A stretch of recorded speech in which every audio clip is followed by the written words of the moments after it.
Bagaimana caranya tetap produktif ketika kita bekerja dari rumah? Sementara kita juga waktu bersamaan harus membimbing anak-anak belajar dari rumah. Di tengah kondisi wabah, ada banyak orang dikondisikan untuk work from home, kerja dari rumah demi alasan safety, dan sekaligus juga mendadak menjadi homeschooler buat anak-anaknya. Dan yang membanggakan, pertanyaan ini datang dari seorang ayah. Artinya mulai banyak ayah yang peduli soal pendidikan anaknya dan tidak merasa bahwa itu hanya urusan ibu-ibu. Izinkan saya share dari orang yang sudah melakukan bekerja dari rumah selama kira-kira 16 tahun. 90% waktu saya kerja dari rumah, 10% sisanya untuk ke lapangan, keliling beberapa wilayah begitu. Jadi ini 3 usul saya agar kita tetap bisa produktif, tidak merasa tertekan berlebihan, sementara di satu sisi ada anak-anak di sekitar kita. Yang pertama, buat yang namanya time border. Yang pertama itu buat time border, buat waktu yang jelas, batasan waktu yang jelas buat kita dan buat anak kita, bahwa ada waktunya ayah bunda kerja, ada waktunya ayah bunda dengan anak-anak ayah bunda begitu ya. Ini usul saya ya, misalnya dari subuh sampai kira-kira jam 8 kita melakukan banyak pekerjaan untuk anak ya, dan kita jangan menutup pekerjaan kantor kita begitu, sehingga anak-anak kita tetap butuh perhatian kita. Jika pagi-pagi kita tidak fokus dengan anak, sementara kebutuhan anak belum terpenuhi ya, kebutuhan makan, kebutuhan bersih-bersih, kebutuhan bermain ya, maka mungkin mereka akan terus mengganggu kita. Jadi pagi-pagi bilang sama mereka bahwa misalnya ya, ini hanya usul saja tapi tidak sesaklek ini, dari subuh sampai jam 8 adalah waktu untuk orang tua dengan anak-anaknya.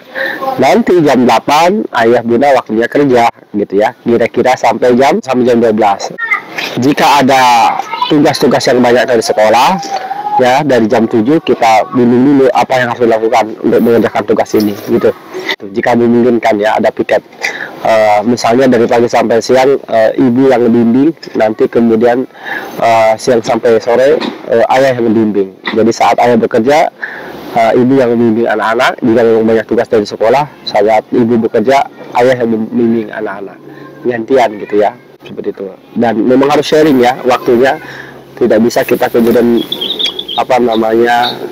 hanya mengandalkan salah satu, berbagi di tengah keterbatasan. Banyak waktu kita sebetulnya untuk tetap produktif ya, jam 8 sampai jam 12, lalu kita bilang sama anak kita jam 12 sampai jam 14 kira-kira kita akan bersama mereka lagi, lalu jam 14 sampai misalnya jam 12.30 kita bekerja lagi, 15.30 sampai jam 16 kita break bareng-bareng sama anak-anak untuk snack time misalnya, atau untuk beribadah begitu. Lalu 16.30 sampai jam 17.30 kita masih tetap bisa bekerja ya. 17.30 sampai jam 21 kita sama anak-anak lagi begitu. Kalau masih kurang, nanti setelah tidur bisa bekerja lagi. Tapi saya tidak menyarankan malam-malam bekerja lagi sebetulnya ya. Biar kita tetap sehat, biar kita tetap fit gitu ya di siang hari untuk kondisi kesehatan kita. Tidak banyak begadang, stay at home, stay safe di rumah menjadi tidak berarti kalau kemudian kita drop dan lalu imunitas kita lemah. Yang kedua, kalau masih kurang, buat yang namanya space border. Jadi ada ruang-ruang khusus untuk orang tua dan ada ruang-ruang khusus untuk anak. Akan sangat membantu jika kita punya ruangan kerja khusus yang dimana anak-anak tidak bisa masuk ke situ. Kebayang namanya anak saya 6 gitu ya, dari kalau anak saya yang besar 17 tahun 15 tahun lebih mudah dikondisikan. Tapi anak saya nomor 5, nomor 6 yang masih umur 6 tahun, umur 3 tahun, mereka masih kadang-kadang mendekati kita ya. kadang-kadang mereka tidak sengaja menumpahkan air, menumpahkan susu, bagaimana mengenai laptop kita. Maka jika masih demikian, ada namanya space border, jadi batas-batas ruang, bahwa ini adalah tempat kerja ayah, ini tempat kerja bunda. Pada saat ayah bunda kerja, tidak pernah mendekati, dikunci dan seterusnya. Nanti ayah bunda akan keluar pada waktunya, atau jika butuh bantuan ayah bunda, pencet bel ya, atau panggil ayah bunda, gitu ya. Tapi jika tidak mungkin ada ruangan khusus, ya buat kamar kita menjadi emergency office ya, sehingga kemudian anak-anak tidak bisa masuk ke kamar kita begitu. Tapi hati-hati, sebaiknya ayah bunda kerjanya terpisah ya, gitu. Jangan sampai setelah 14 hari orang tua ayah bunda negatif virus, malah bundanya positif isi perutnya ya. Adalah normal sebagian orang tidak bisa kerja multitasking ya, ada yang normal banget. Kita bukan super dad, super mom, superman, superwoman yang bisa melakukan banyak pekerjaan dalam satu waktu. Bahkan saya sering juga menyarankan untuk tidak kerja multitasking, yang bagus adalah single tasking begitu, sehingga kita fokus ya dengan pekerjaan kita. Waktunya sama anak, waktunya kerja. Yang ketiga, buat yang namanya susunan kegiatan ya, buat rencana kegiatan saat anak dipisahkan dengan kita, dengan orang tuanya, karena orang tuanya harus bekerja. Buat rencana kegiatan, misalnya kalau anak-anak gede kan sebetulnya udah banyak tugas ya dari sekolah ya, tapi yang anak-anak kecil ini buat rencana kegiatan dengan misalnya jam saat kita tinggal nih, kalau anaknya masih balita tidak bisa kita tinggal sampai 4 jam begitu ya. Tiap 1 jam kita tengok, tiap 2 jam kita tengok ya. Saya usulkan tiap 1 jam kita deketin anak 10 menit gitu ya, untuk membuat rencana kegiatan baru.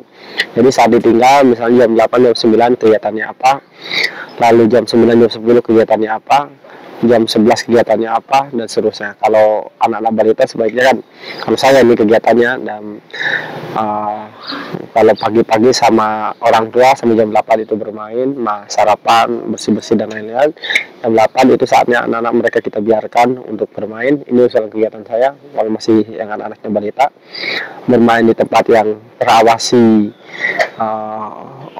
salah satu orang tua yang piket, atau di space yang masih di dalam rumah kita, misalnya di luar rumah tapi masih di dalam pagar atau di garasi gitu ya, seperti itu. Lalu kemudian jam 9 kita deketin, bacain cerita, bacain buku ya. Tadi kan kegiatan yang kira-kira membutuhkan menguras fisik anak, sehingga anak lelah, berhenti, snack time sebentar, udah itu ya seperti playgroup lah, gimana kegiatannya. Buat kegiatan kira-kira jam kegiatan kedua, di jam belajar kedua buat anak-anak preschool ini, buat kegiatan yang anak sibuk tapi bukan kakinya yang sibuk, tangannya sibuk, bisa mewarnai, bisa menggambar, bisa bacain cerita dengan orang tua sebentar. Lalu jam kira-kira paling kuat jam 10.30 saya tidurkan anak-anak, atau yang piket istri saya yang menidurkan gitu. Ini setiap hari kegiatan saya dengan istri saya begini selama hampir 16 tahun mendidikin anak.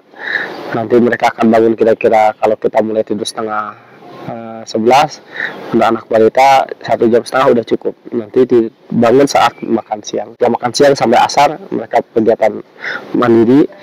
Lalu kemudian snack time lagi, break. Udah itu kan gantian piketnya. Kalau tadi mungkin bunda yang nyetir, sekarang ayah, dan seterusnya.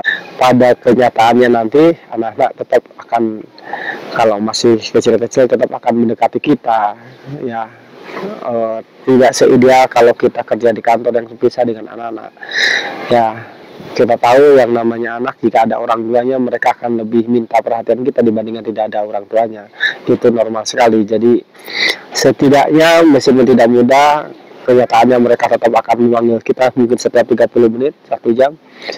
Tetapi dengan batas-batas ini, setidaknya kita masih terbantu, masih tetap bisa lumayan produktif, meskipun tidak semaksimal kalau mungkin kerja di kantor.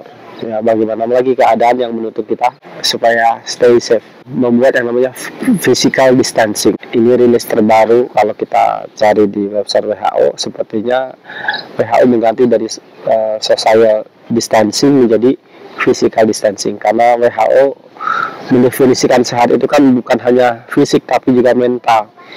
Nah, yang harusnya ada jarak adalah fisik tapi bukan sosialnya, begitu ya. WHO menginginkan kita tetap stay connected, tetap terhubung dengan banyak orang, tetap terhubung dengan keluarga kita. Mudah-mudahan musibah ini, bencana wabah ini cepat selesai. Tetapi saya merasa bahwa ini adalah kesempatan baik untuk banyak orang untuk kembali lagi menghubungkan dirinya dengan orang-orang terdekatnya, karena banyak orang terjadi semacam physical intimation, kedekatan fisik ya, tapi tidak terjadi emotional intimation. Yang terjadi adalah emotional distancing ya, ada jarak emosional antara anggota keluarga. Ada beberapa orang yang dari pagi sampai sore udah berpisah dengan keluarga, tapi sampai rumah asik masing-masing. Ini kan bukan keluarga ya, ini semacam kos-kosan yang asik-asik sendiri. Ini yang terjadi adalah emotional distancing gitu. Ya, fisiknya bertemu tapi terjadi jarak emosional. Mudah-mudahan salah satu hikmah dari Bapak ini adalah membuat kita semakin dekat dengan keluarga kita. Kami tidak berharap, kita berdoa bersama-sama, kita tidak berharap bahwa ini akan terus-terusan terjadi. Mudah-mudahan cepat selesai. Kalau merasa bermanfaat dan mudah-mudahan bermanfaat, silahkan share dan subscribe channel kami, Abah Ihsan Channel. Terima kasih banyak. Assalamualaikum warahmatullahi wabarakatuh.